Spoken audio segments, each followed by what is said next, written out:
Shalom, shalom, peuple de Dieu, c'est votre serviteur, l'apôtre Jean Moulopoy. Ce matin, nous venons dans vos bureaux, dans vos maisons pour vous parler de la part du Seigneur dans un thème intitulé « Tout ce que tu vois dans ta vie, ce n'est pas tout ce qui existe.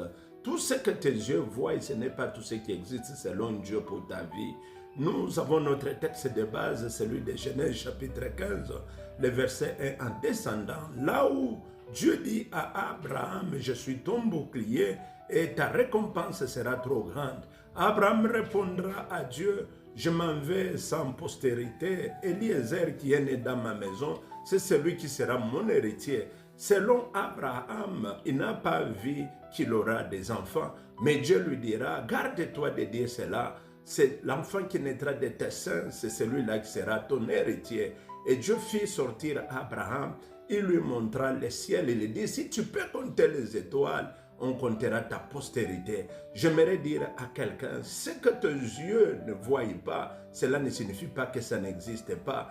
Dans la providence divine, il y a quelque chose pour toi, il y a quelque chose pour ta bénédiction.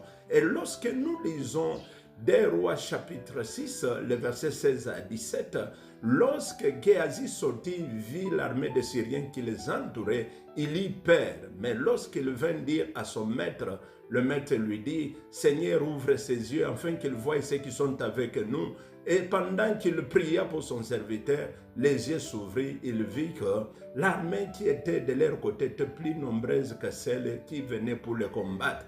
J'aimerais dire à quelqu'un, les Syriens que tu vois de la maladie ne représentent pas qu'il y a l'absence de la guérison. Les Syriens que tu vois de la pauvreté ne signifie pas qu'il y a absence de la bénédiction. Les Syriens que tu vois du célibat ne signifie pas qu'il n'y a pas le mariage pour toi. Ceux qui sont dans les